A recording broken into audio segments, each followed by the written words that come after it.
My name is Leela Oakley, and I am the Outreach and Engagement Manager with Just Faith Ministries.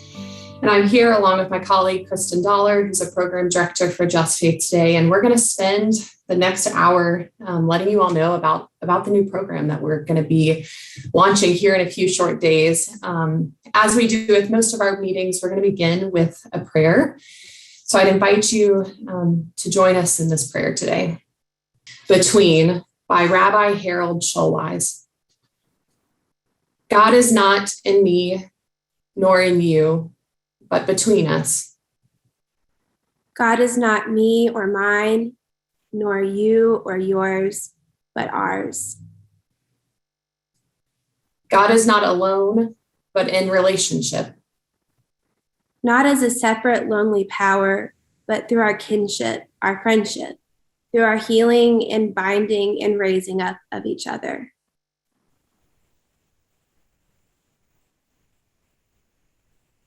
To love God is to know others. To love God is to love others. To hear God is to hear others.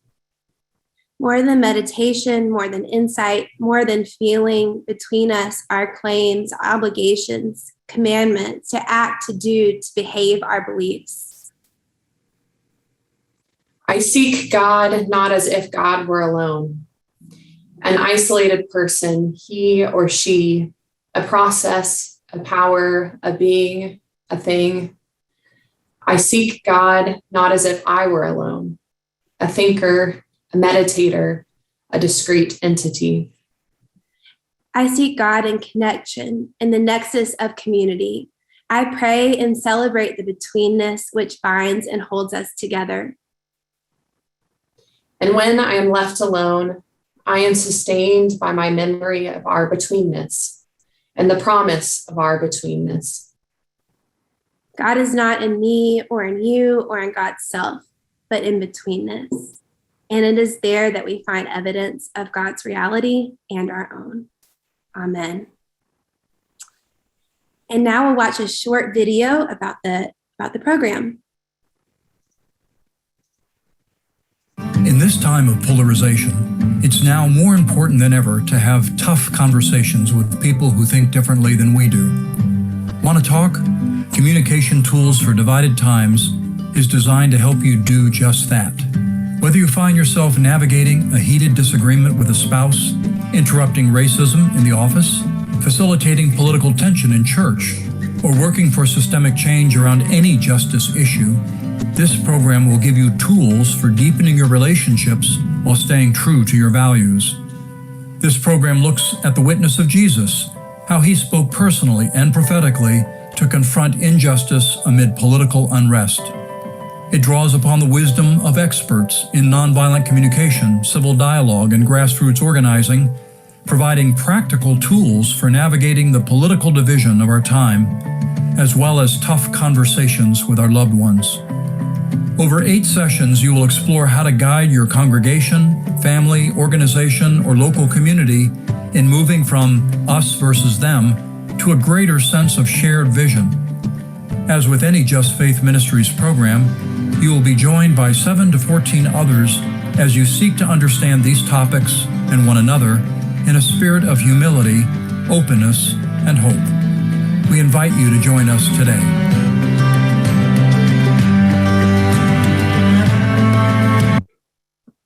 Well, welcome again, friends, and thank you so much for taking the time to be here. If you're like me, you are probably concerned about the polarization and the division in our nation, and are looking for ways to deepen your connection with others and those relationships in our personal lives and our communities, while also seeking justice at the same time. So I celebrate your passion, and I hold that in common with you. And I just want you to know that we are in solidarity with trying to figure out how to navigate the world that we live in today.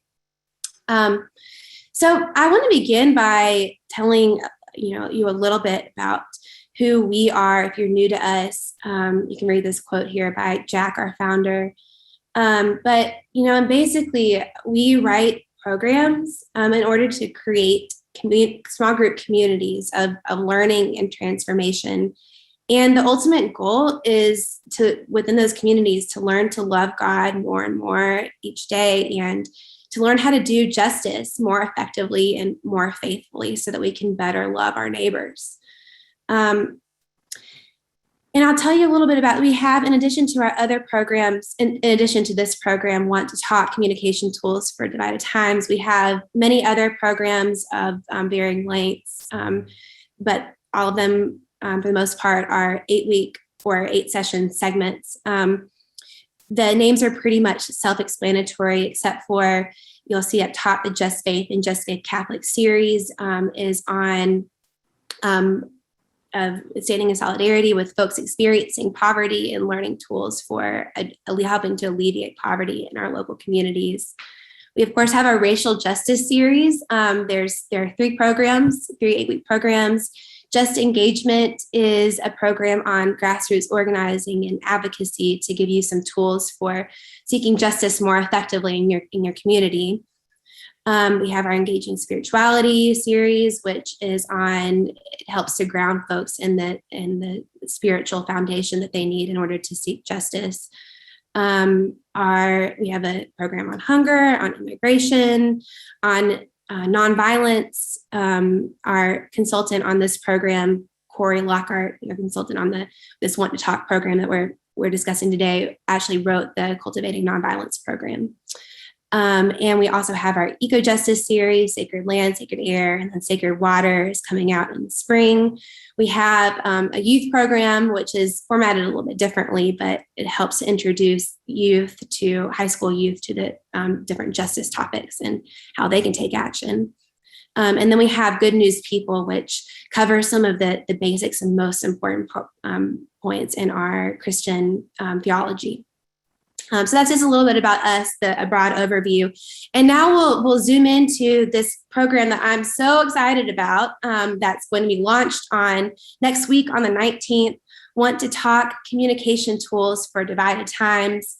Here you can read the summary of it, but I think that I want to tell you a little bit about why we wrote this program, because I think it'll give you some insight into the heart of the program itself and the content of it.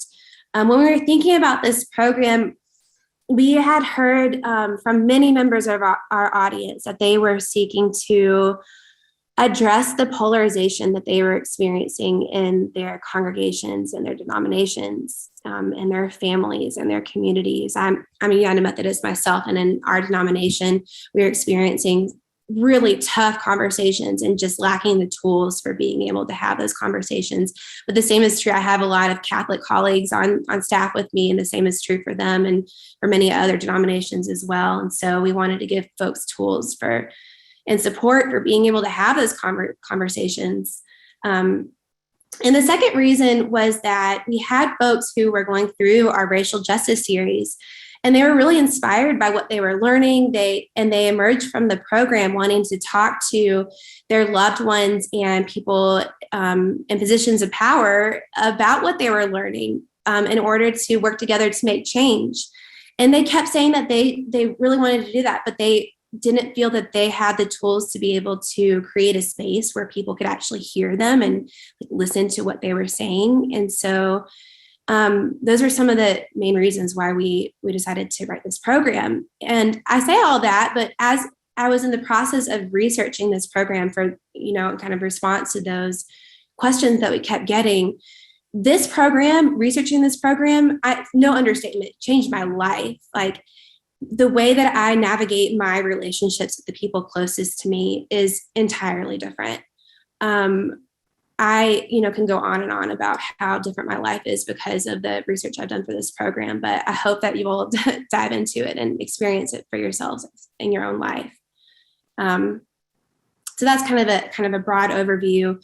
I want to emphasize this first sentence here in the summary. It seeks to guide folks in deepening their relationships while at the same time staying true to their values. At the beginning, I was, really questioning whether it was true to deepen relationships with people I disagreed with, while also staying true to my commitment to things like anti-racism and economic justice, values that I hold very dear. And through this program, I have realized that it is possible, and there are tools, and there is hope that we can work through this polarization and division of our time.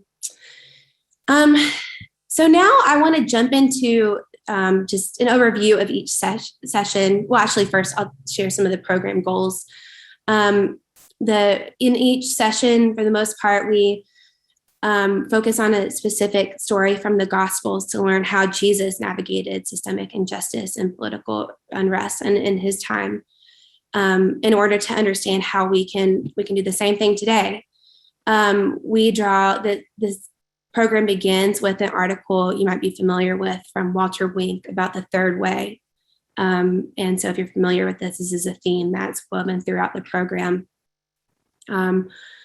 We're learning, another goal is learning communication tools for seeking justice about the issues about what you're most passionate about. So regardless of whether you're passionate about immigration justice, alleviating poverty, ending hunger, working towards climate, ending climate change, prison reform, anti-racism. If you're passionate about any of these things, this will be a relevant program for you, because communication is really our primary tool for going about these things.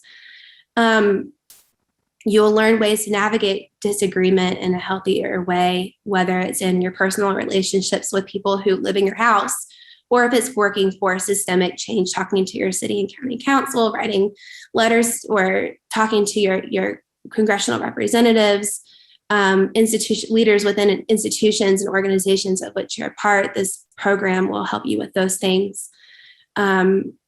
And we hope that it will, last but not least, strengthen communication skills for congregations who are experiencing a lot of division right now.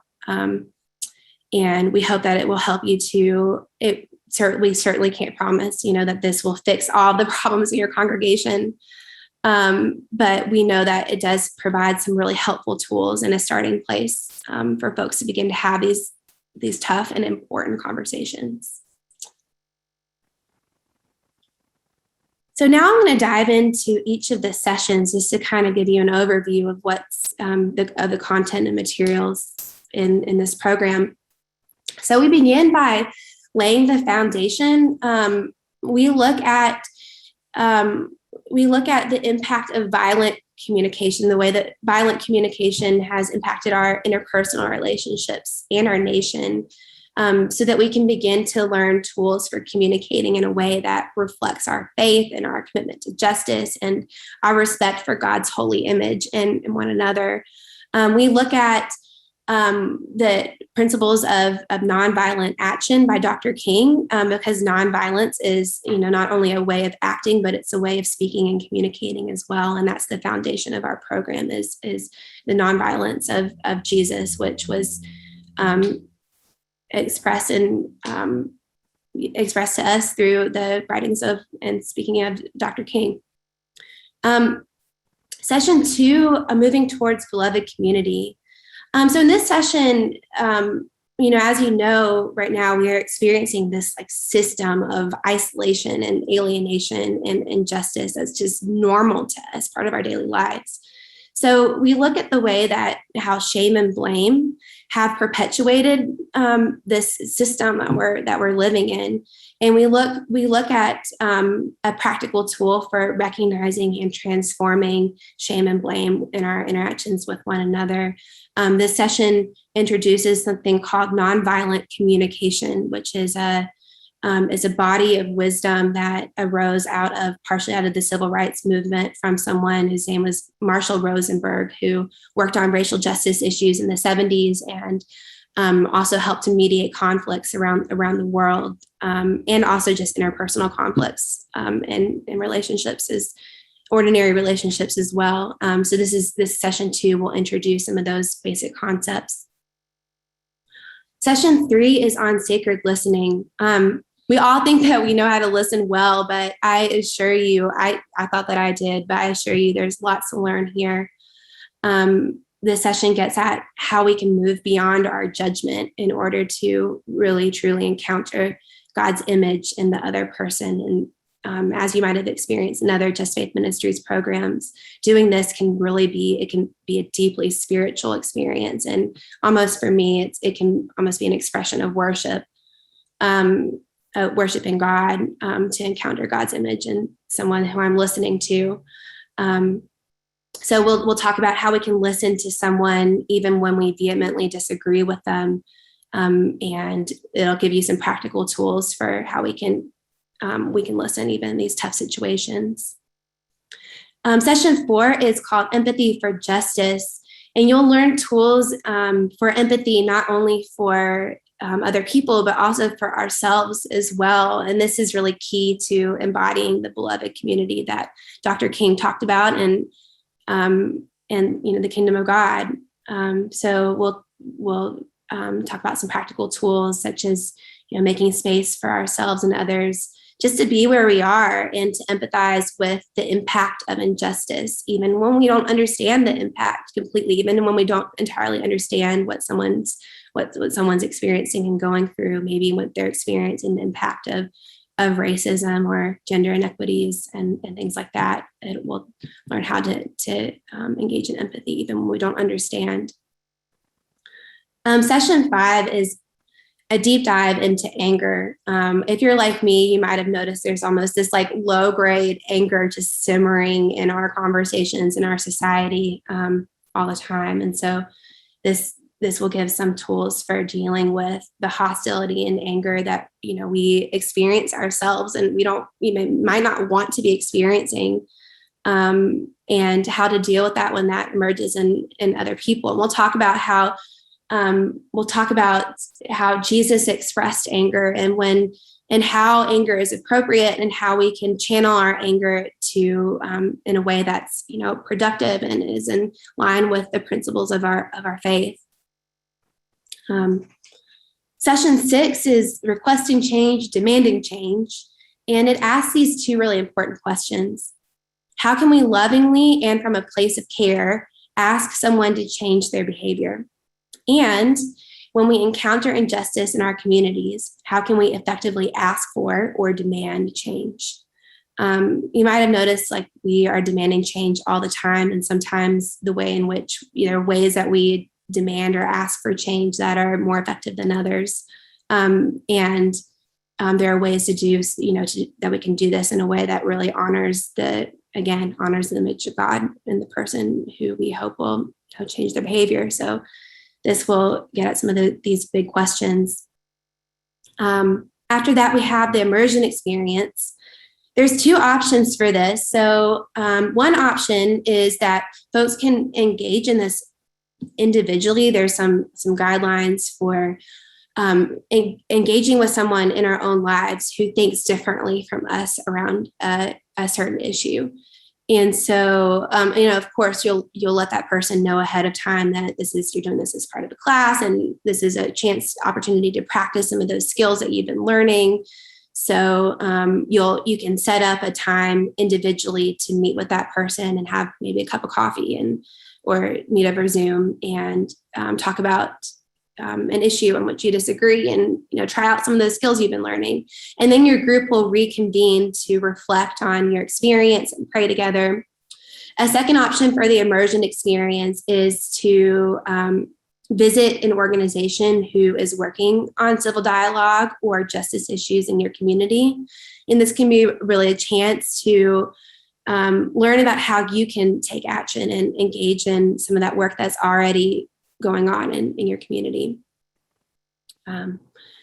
Session 7 is the follow-up to session 6 on requesting change. After you ask for change, the next question is, well, what do we do when the answer is no?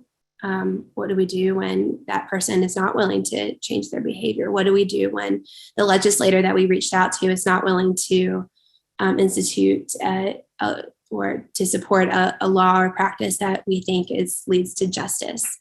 So it will explore some things, some concepts like finding a third way to proceed, engaging in nonviolent direct action when we're in a community setting, laying down and clarifying our boundaries. So it'll give you some practical steps around what to do when the answer is no. And last is the session 8, what next? In this session, you'll discern how you can commit to holy conversation in both your personal relationships and in your work for justice. So you'll be asked to actually put together a sort of a toolkit for tough conversations and put together sort of a plan for what are some of your go-to tips and tools for when you are in the heat of the moment. And it is really easy to, and it's natural to go into your fight or flight mode. What are you going to do? So we'll talk about our plan of action for personally, and then we'll also talk about plans of actions for how we can engage on a community level to work for justice and healing. Some resources. So you can see here the books that we use, the Compassion book by Tom Bond. This is a book that introduces nonviolent communication. It's just a lovely book. There's a short reflection that includes some of Tom's real life examples just from his life, with his family situations and in personal interactions, and how he uses nonviolent communication in these scenarios. And then he ends with some practices that you can try out on your own.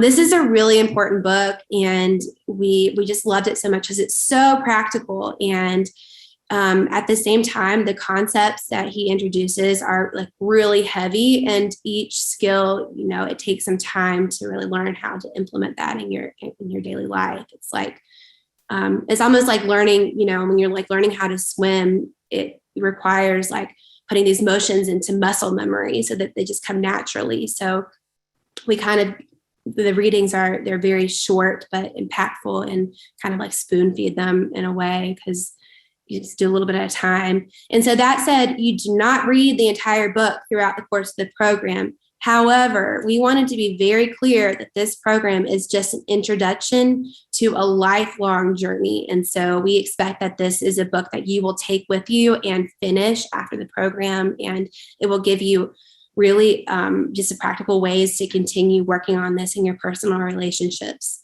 So that's the first book. The second book is called Crucial Conversations. There's the 3rd edition is coming out. It was actually just published, the 3rd edition. And it's a book that is used in actually a lot of businesses, but we chose it because we were looking for very practical tools that folks can use. And this one was so applicable to really any situation that you're in.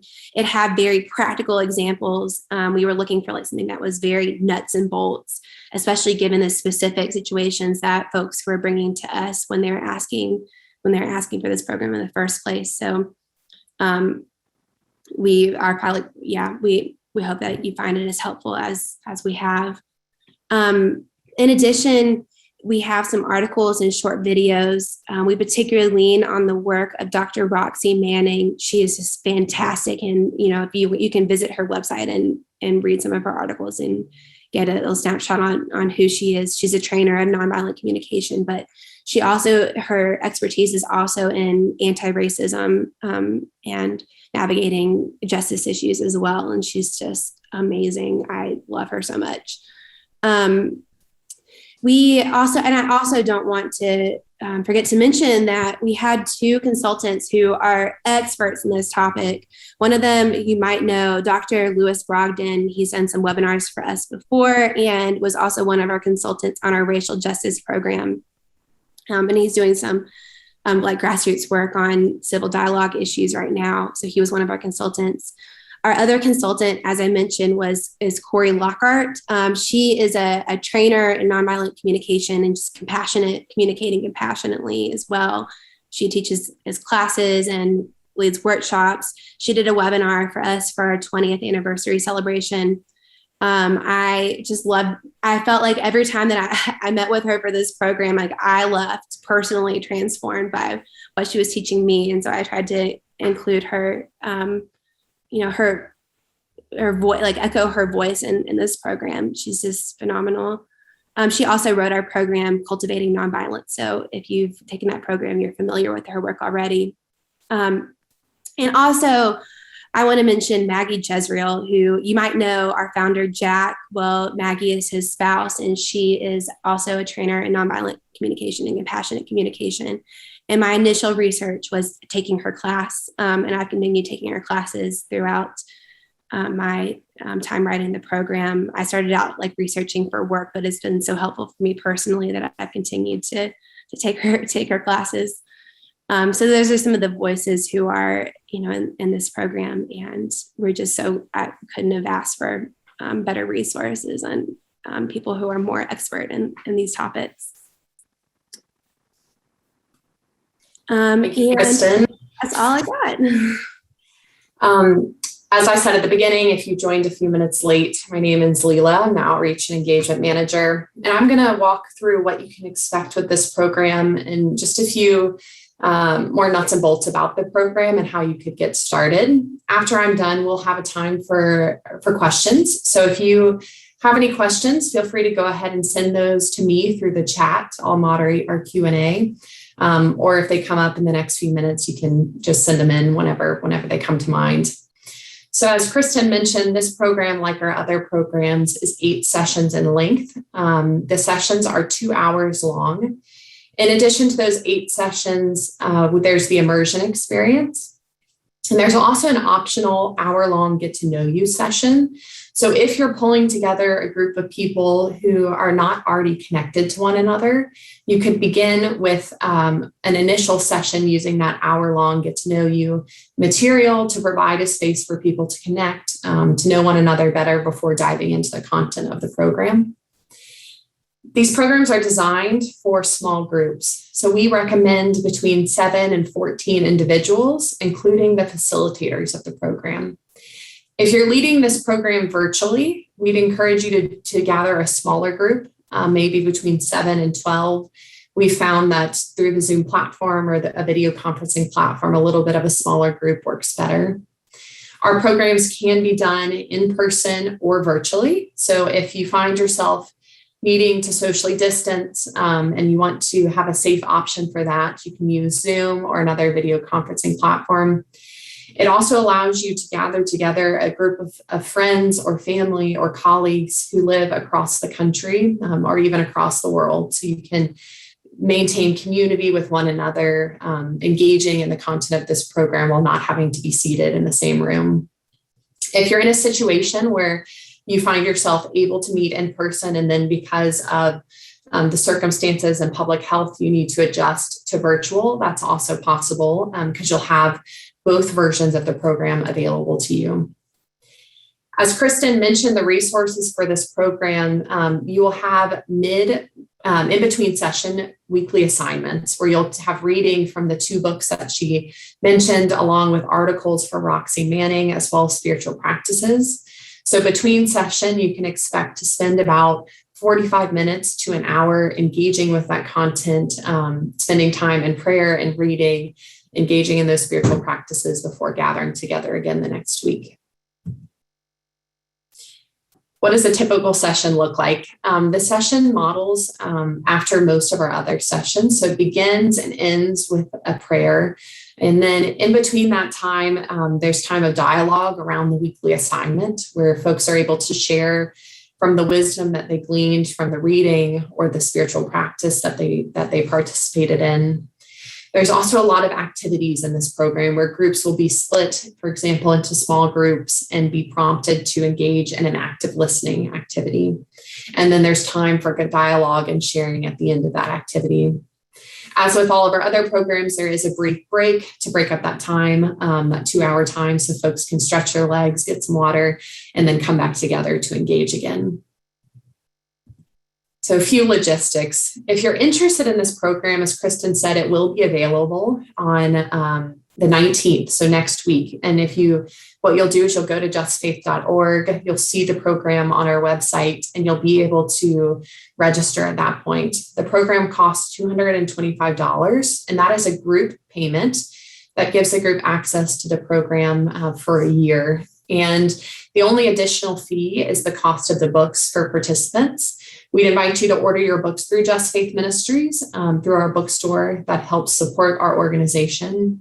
But we also don't require that. So if you want to order those books locally from a local bookstore or the library, that's also an option. You'll then want to identify a gathering format. So will your small group be meeting in person or virtually? Identify 2 co-facilitators. So these will be people who will lead the small group and facilitate the sessions. For co-facilitators, we have a variety of support materials to help you be successful in that role. We have trainings available every month, and I'm also available for one-on-one support. If you want to learn more of what that role looks like, and if it's something you're interested in taking on, just reach out to me via email or give me a phone call, and I'd be happy to chat. Once you identify how you're meeting, you'll then pick a start date and begin the promotion process. And like all of our other programs, we'll have a promotion kit available to you where you'll find social media post content, a program image, the video that we played at the beginning of our information meeting today, and other resources that will help spread the word about the program and recruit participants to the small group.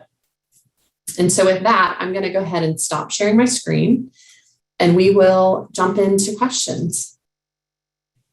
Before Kristen, I offer up the first question, I wanted to let everyone on the call know that we have been recording this event, and we'll send out the recording along with a PDF of the slides to everyone who is on the call. So, or everyone who registered. So you'll get that in your inbox. We encourage you to share it with friends, family, colleagues, fellow church members. We would love to see as many people engaged in this work as possible. So pass it along as you see fit. Someone has asked about spiritual practice and spiritual grounding, and just wants to know if this is a specifically Christian program or if it's a multi-faith program. So if you would respond to that, that would be great. This, the version of the program that we're talking about today is a specifically Christian-based program. It draws on the teachings of Jesus. However, that said, we are piloting right now a version of the program that would be for folks who are not affiliated with a specific tradition. So maybe spiritual but not religious, or spiritual but not affiliated. So we're working on that. I don't know, when that will be released yet, but just know that that is something that we can talk about if you want to reach out and we can share a little bit more. Someone has asked about the program called Civilize It. And Kristen, this is not a program I'm familiar with, but it might be one that you're familiar with. If you'd speak to maybe the similarities or differences between this program and that program. Sure. Yes. Actually, Civilize It is included in this program in session 8 as a way to take action and to share some of what you've learned with your church. This program is a little bit more, it delves into the wisdom around nonviolent communication, and it's like a little bit more in depth around that, that body of wisdom. So it's a little bit more like in depth and draws on, various many bodies of teaching, whereas Civilize is a little bit more narrowly focused, but we absolutely include Civilize in the program and encourage folks to share it with their churches as one way to take action. Thank you, Kristen. Someone has asked about being assigned to a group at random. And I appreciate that question because I have been prompted to share something that I forgot. In 2022, we will be releasing a new website. Most likely it'll be around March of the new year. And with that website will come the ability to form small groups and promote small groups nationally. So for example, I live in Norfolk, Virginia, and if I wanted to offer this program virtually and recruit participants from anywhere around the country, I could go to the Just Faith website, enter in my group information, and then Kristen, who's in Louisville, Kentucky, could register for my group as a participant. So that availability will come with our new website again in spring of 2022. Before spring of 22, what we plan to do is offer 3 or 4 national small groups of this program where we'll invite everyone in the Just Faith Ministries community to register and participate in one of those small groups. More information will come through Just News when we make that announcement. So if that interests you, keep an eye on Just News in the coming month, and there'll be more information there. Obviously, that's a limited number of small groups, so everyone on this call will not be able to join one of those small groups, but we hope that will help people who find themselves in a situation where they can't pull together a group of their own to join in and join a group before we get our new website started. Anything you want to add on that, Kristen? I think that covers it. Okay. Well, we have our next question. It's asking if participants of the small groups, for the most part, stand on the same side of issues. So do you anticipate the participants in all these small groups to be aligned on where they stand on an issue, or are you expecting people to be coming from a variety of different perspectives? Either. This program will offer tools for navigating tough conversations, really regardless of where you stand on an issue. However, that said, we try to make clear in the program materials that, Just Faith, we do have a commitment to anti-racism and other forms of justice. And so it's just important that folks know that is, a priority of ours. And it is expressed, our commitment to anti-racism is expressed in the program materials that we have chosen. So if folks aren't comfortable with that, then this probably isn't the program for, this is probably not the program for them. But everyone, aside from that, it's a space that would be open to everyone. If your group tends to align, politically speaking, on the same side of the issue, that's great. If your group is a little bit more diverse, that's great too. Kristen, do you think this program would be a good fit during Lent or some other liturgical season? And if so, maybe why? Or how could you see it fitting within the church calendar at another time of the year? Oh man, I love that question. Advent or Lent, really either. Both are really calls to our self-examination. And there's a lot of that in this program. I kind of went into this program thinking that, communication, this is just how I'm interacting with others. But there's so much self-exploration that introspection, examining the violent, if violence is really separation, then violent thoughts, within ourselves, and that lead to violent words and sometimes even violent actions. And so I think that either Advent or Lent would be an amazing time to take on this program. It's 8 sessions long, and so I think that it might be a little bit long for Advent, but that's not to say that it couldn't work. But yeah, either of those seasons would be great. Someone has asked how important it is to keep the small groups between 7 or 12 and 7 and 14 participants, and whether or not it would be possible to have a larger group go through the program. And the reason that we recommend a smaller group size is because we're looking to encourage community, honesty, transparency, and vulnerability. And when you exceed a group size of 14, it loses that sense of connection, and it's harder to build trust among a larger group. So that's why we recommend a smaller group. There's also the reason that you have a limited amount of time. So in 2 hours, there's only so much time for sharing. And if you're dividing up that time of sharing between 12 people versus 30 people, it just becomes almost impossible to do. So if you have a larger group of people, let's say 30 people who want to go through the program virtually, it might be that you could start the meeting together for the opening prayer and closing prayer, but you utilize the breakout rooms to have 2 separate small groups for the remainder of the session. So that way you're allowing for that larger group connection within your organization or your church, but you're still creating space for the small group connection and conversation. If you want to talk more about that, I'd be happy to connect with you and talk through your circumstances. Okay, I've got one more question. Someone has asked about whether co-facilitators need to have a specific background or experience. And the answer is really no. We do not require co-facilitators to go through the program before facilitating. And we don't require facilitators to be topic experts. As a facilitator, you are not there to educate the group, but really to guide and lead the group through the program.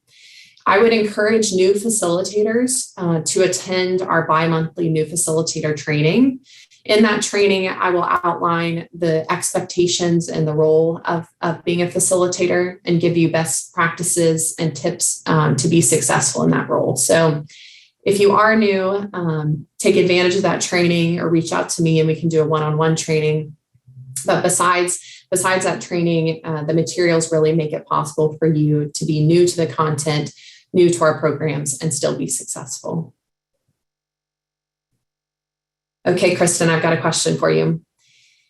Is the work of this program focused on discussions around particular issues like racism, or is it broader? For example, economics, blue versus red, or other ongoing hot topics? So does the program supposed to focus specifically on these discussion points, or is it a broader kind of engagement of disagreement?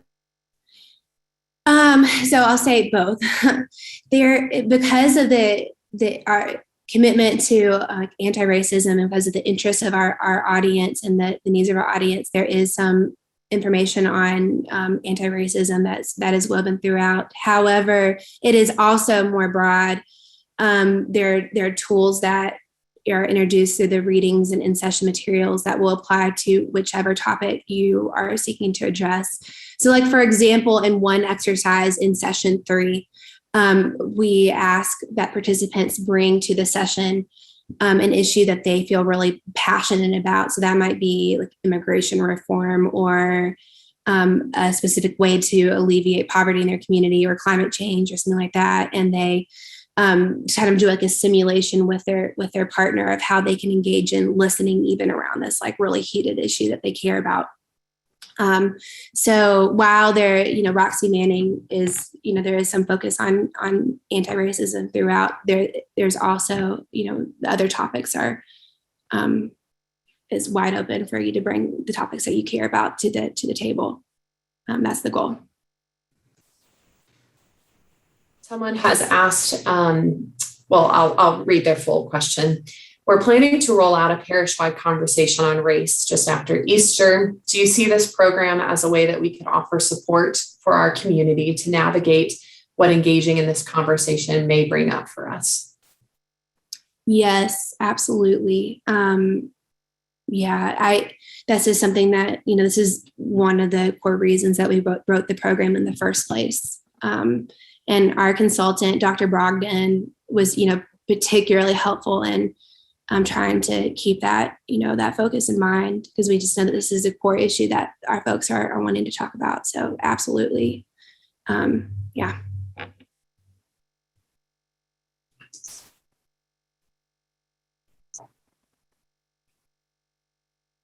Okay. Someone has asked about, have we had any experience where groups have tried a hybrid format where part of the group is in person and part of the group is virtual? And I will say I've spoken with facilitators who've attempted this, and most of those people say that it doesn't work well and they adapt.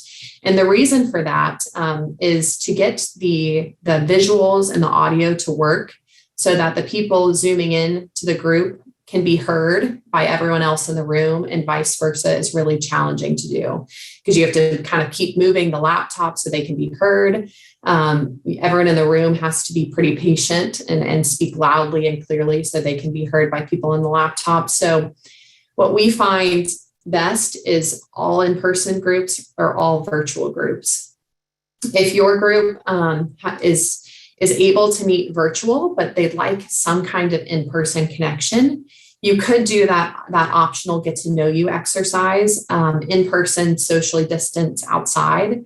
I've known groups who've had some members who are hesitant to meet in person due to COVID. And so that's allowed for them to have one safe in-person connection to then go to a virtual gathering week in and week out. With that being said, if you are a tech person and you've got the resources you need to have like a 360 mic, and you're willing to put in the work to ensure that everyone feels connected to the group, it could be possible. But know that it will be challenging to make that happen. Okay, Kristen, someone has asked who will make use of this program. Do you see it as parishes or churches, religious communities, parish staff? Who do you think would benefit from going through this program? Gosh, I mean, I think all of the above. I'm imagining that the person who's asking this question might be part of a church staff. And so, I'd say, if I'm trying to imagine, I've, worked at churches a lot, and I'd say that it, might be nice for the staff itself to go through the program. We did that, with one of the 3 pilot groups was actually our staff. And I really feel like I'm more connected with my colleagues, and I feel like we have the skills to navigate tough conversations that, we have more skills around this than we did before. So it was a really meaningful experience. I'd say, if you wanted to do that with your church staff, it would be amazing, but it would also be a great tool to, offer your congregation. As a pastor, I would always encourage lay folks to, take on leadership opportunities. And if you wanted to empower someone by asking them to be a facilitator of the program, it could be an opportunity for you to just sit in and participate.